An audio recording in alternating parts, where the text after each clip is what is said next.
South ఇండియాలోని అతి తక్కువ ధరలకి రత్నాలనందించే ఏకైక సంస్థ 6JVR. అప్రిషియేట్ శ్రీధర్ బాబు గారు. హరీష్ రావు గారు, ఐ అప్రిషియేట్ శ్రీధర్ బాబు గారు. హరీష్ రావు గారు, శ్రీధర్ దయచేసి కన్క్లూడ్ చేయండి. గంట 40 నిమిషాలు ఎట్లా సార్ మీరు ఇట్లా మా టైం ఇవ్వకపోతే? ఇంతవరకు డీవియేషన్ ఓంగా గంట 40 నిమిషాలు ఇప్పుడే మాట్లాడిండ్రు. ఇంకా చాలా మంది గౌరవ సభ్యులు మాట్లాడేది ఉన్నది కాబట్టి తొందరగా కంప్లీట్ చేయండి ప్లీజ్. ప్లీజ్ సార్ ఇంకొక రిక్వెస్ట్ సార్ మీతోని. ప్లీజ్. బయట మా ఇంటికి వెళ్ళి ఫోన్ వచ్చితే మా పిఏ చిట్టి పంపిండు. నేను మాట్లాడుతుంటే కెమెరా నాకు చూపిస్తలేరట, అటు మీకు చూపిస్తురట, అటు చూపిస్తురట. ఓన్లీ నా గొంతు మాత్రమే వినబడుతుందట. జర కెమెరా మాది కూడా చూపించండి సార్. గిట్లనా సార్? కెమెరా కూడా చూపియరా సార్? కెమెరా కూడా ఇప్పుడేనా? గిన్నెలో కూడా వివక్షనేనా సార్? కెమెరా ఓన్లీ మాట వస్తుందట కానీ కెమెరా నేను కనబడతలేనట. చిట్టి వచ్చింది ఇప్పుడే. అంటే 3-4 కెమెరాలు ఉంటాయి, నా ఫేస్ చూపిస్తలేరట. ఓన్లీ గొంతే కనబడుతుందట. కెమెరా ముఖ్యమంత్రి గారు లేకపోతే ఉత్తమన్న లేకపోతే స్పీకరే కనబడుతుందట. ఇంత అన్యాయమా? అరే రే రే రే. హరీష్ రావు అధ్యక్ష, హరీష్ రావు గారు, హౌస్ లో ఆ విధంగా ఉండదు సార్. చిట్టి చూపియాలా సార్? చూపియండి, చిట్టి చూపియండి. ఇప్పుడే నాకు చిట్టి వచ్చింది ఇంట్లోకి వెళ్ళి. మా పిఏ పంపిండు, మా పిఏ పంపిండు. మీరు అలా మాట్లాడకండి దయచేసి. ఇంటికి వెళ్ళి ఫోన్ వచ్చిందట. దయచేసి అలా మాట్లాడకండి. మీరు సీనియర్ శాసనసభ్యులు, మీరు అట్లా ఉండదు, అలా ఉండదు. Thank you sir. ఉండకపోతే ఐఎమ్ హ్యాపీ. అన్నా నువ్వు కూర్చోవే, నువ్వు గవర్నమెంట్ ఉన్నావు, విప్పు సభను సమన్వయం చేయాలి. నువ్వు సభను ఆపడం కాదు, సమన్వయం చేయాలి. కూర్చో. అయితే అధ్యక్ష, గౌరవనీయులు శ్రీధర్ బాబు గారు మంచి మాట చెప్పారు. I appreciate him. వారు ఒక మంచి మాట అన్నారు శ్రీధర్ బాబు గారు. మా ప్రభుత్వం కష్టపడ్డది, మేము స్టార్ట్ చేసినాము, ఒకటి పూర్తి చేయలే కావచ్చు, మీరు చిత్తశుద్ధితో వాటిని పూర్తి చేయాలి అని అన్నారు. So I appreciate him. Exactly నేను కూడా అదే చెప్పాలనుకుంటున్నా. ఎందుకంటే అధ్యక్ష, నేను ఒక చిన్న ఉదాహరణ చెప్పి ఆ విషయానికి వస్తా. కల్వకుర్తి ప్రాజెక్టు కాంగ్రెస్ ప్రభుత్వ హయాంలో 2728 కోట్లు ఖర్చు పెట్టి 30 ఏళ్ల తర్వాత ఇచ్చిన నీళ్లు 13,000 ఎకరాలు. అంత మాత్రాన ఇది గత ప్రభుత్వం స్టార్ట్ చేసింది పక్కకు పెట్టాలని మేము ఆలోచించలే. మేము చిత్తశుద్ధితో ప్రయత్నం చేసినాం. 3,07,000 ఎకరాలకు కల్వకుర్తి ఆయకట్టు మేము తీసుకుపోయాం. నెట్టంపాడు మీరు 2,300 కోట్లు ఖర్చు పెట్టి కేవలం 1,735 కోట్లు ఖర్చు పెట్టి 2,300 ఎకరాలకు మాత్రమే నీళ్లు ఇచ్చారు. ఇది గత ప్రభుత్వం స్టార్ట్ చేసింది, ఆపాలని మేము అనుకోలేదు. పెండింగ్ పనులు పూర్తి చేసి 1,39,700 ఎకరాలకు తీసుకెళ్లాం.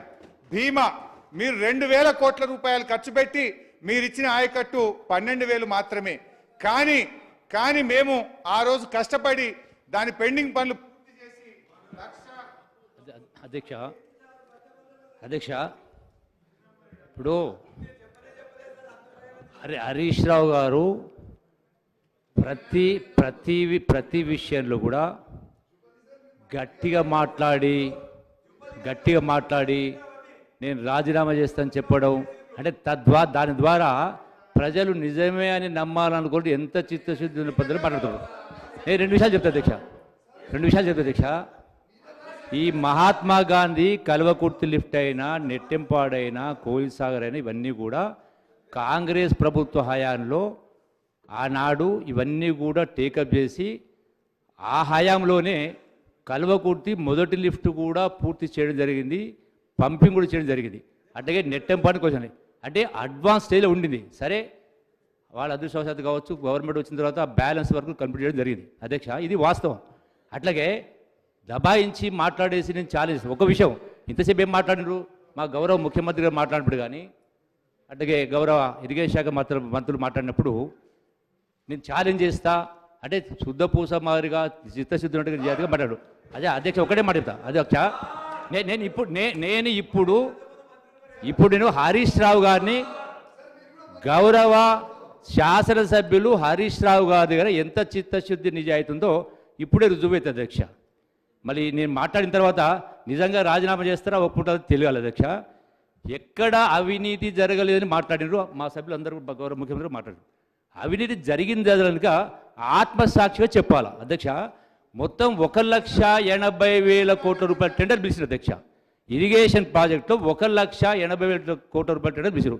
దానికి ఆనాడు వారే ఇరిగేషన్ శాఖ మంత్రులు. నేను స్పష్టంగా చదువుతా అధ్యక్ష, ఒకసారి వినండి అధ్యక్ష. ఇదే ప్రాజెక్టులో 4,000 అంటే మొత్తం 300 టెండర్స్ ఉన్నాయి అధ్యక్ష. ఈ 300 టెండర్లో కూడా ప్రతి టెండర్లో కూడా అంటే ఆన్లైన్ అంటే జనరల్గా ఎక్కడేందో వరకు తెలియదు. అంటే సీక్రెట్ టెండర్ చేసిన సందర్భంలో ఎట్లా కలబడ్డదా ఈ కాంట్రాక్టర్లకు, ప్రతి ఒక్కరు కూడా మొత్తం 300 టెండర్లో అందరూ కూడా 1% లెస్, అంటే ఒకడు 0.1, ఒకడు 0.5, ఒకడు 0.6, మొత్తం కూడా లెస్ దాన్ 1%. మీ ఉదాహరణ చెప్తుంది. ఇక ఈ టెండర్లో ప్యాకేజీలో నెంబర్ 1 సీరియల్ నెంబర్ 4,191,000 కోట్ల టెండర్, దీనిలో 0.1 లెస్ పర్సెంటేజ్. అట్లాగే ఇంకో టెండర్ 4,018 కోట్లు, దీనిలో 0.6 మైనస్. ఇంకొకటి 3,224 కోట్లు, ఇందులో మైనస్ కూడా 0.5 మైనస్. ఇట్లా అంటే ప్రతి ఒకటి అధ్యక్ష నేను లిస్ట్ ఇస్తా ఉన్నా. 300 టెండర్లు, 1,80,000 కోట్ల రూపాయల టెండర్లు. ప్రతి టెండర్ కూడా 5 మంది 10 మంది కాంట్రాక్టర్లు వేస్తే ఎట్లా వీళ్ళకి కలబడ్డదా? ప్రతి ఒక్కరు కూడా ఎట్లా లెస్ వేసిండ్రు? 1% లోపలనే. గతంలో అధ్యక్ష ఇదే ఇరిగేషన్ టెండర్లో కాంపిటేటివ్ టెండర్ పోతే 50%, 60% లెస్ పోయినాయి. ఈ రోజున నేషనల్ హైవే జరుగుతూ ఉంది, కల్వకుర్తి టు నంద్యాల వరకు. అది దాంట్లో కాంక్రీట్ ఉంది, సిమెంట్ వర్క్ ఉంది, బీటీ వర్క్ ఉంది. అయినా కూడా 38% లెస్ జరుగుతూ ఉంది. ఇక్కడ టోటల్గా మట్టి పనులు అయినా కూడా ఎందుకు ఈ ప్రకారం జరిగింది? దీని అర్థమైంది, దీని లోగుట్టేంది? లోగుట్టు పెరుమాళకెళ్ళి అన్నట్టుగా ఆ లోగుట్టు హరీష్ రావుకు కేసీఆర్ తెలియదు అధ్యక్ష. చెప్పమని ఆత్మహత్యకి ఇప్పుడు రాజీనామా చేయండి, అబద్ధంగా చెప్పండి, ఇది రుజువు చేయండి. ఇప్పుడు వాస్తవం కాదా ఇది? ఎట్లా తప్పించుకుంటారు? గట్టిగా మాట్లాడిన మాత్రానా నేను రాజీనామా చేస్తానంటున్నా, చిత్తశుద్ధి చేయి. మరి అబద్ధం నిజం కాదా ఇది కాదా? ఇది నీకు అని చేసింది మీరు కాదా? ఏమధ్యక్ష ఇది? 100కు 100% ఆత్మ అనేది ఉంటే, నిజాయితీ ఉంటే చెప్పు ఈరోజు మరి చేయి, రాజీనామా చేయి. మరి గొప్ప మాట్లాడడం కాదు కదా మాట అధ్యక్ష. నిజాయితీ ఎప్పుడైనా మాటలతోటి నమ్మించలేరు, చేసే ద్వారా.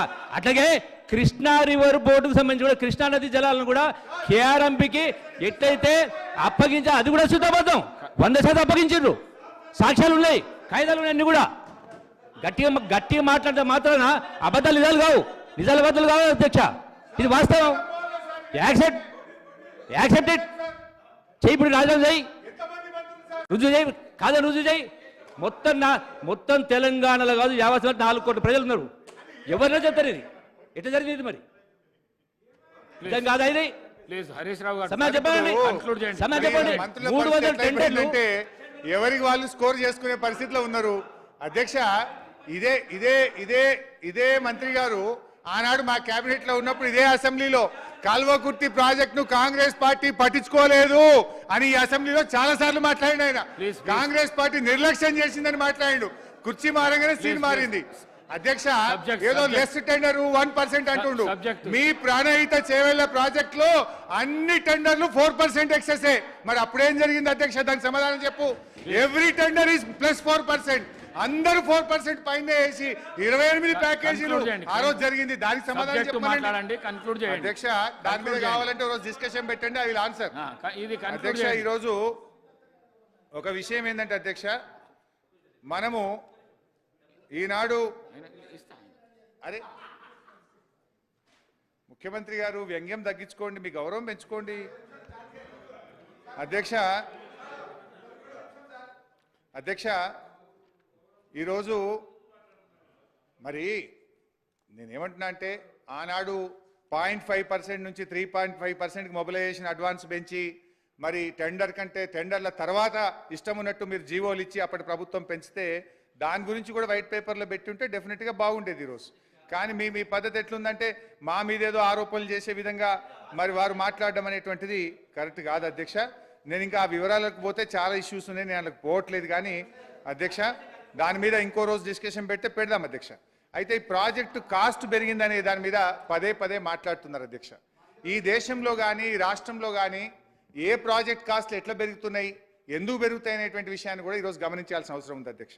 నాగార్జున సాగర్ ప్రాజెక్టు 1954లో 122 కోట్లతో నాగార్జున సాగర్ ప్రాజెక్టు ప్రారంభిస్తే అది పూర్తయినప్పుడు 1183 కోట్లు అయింది అధ్యక్ష. అంటే 9 రెట్లు 9 times Nagarjuna Sagar project cost పెరిగింది. ఎస్ఆర్ఎస్పి 40 కోట్లతో ఎస్ఆర్ఎస్పి ప్రాజెక్ట్ స్టార్ట్ చేస్తే అది పూర్తయ్యేసరికి 4300 కోట్లయింది. అంటే 107 రెట్లు పెరిగింది అధ్యక్ష. కాళేశ్వరం డబుల్ అయితే ఇంత లొల్లి పెడుతుండ్రు, మరి ఎస్ఆర్ఎస్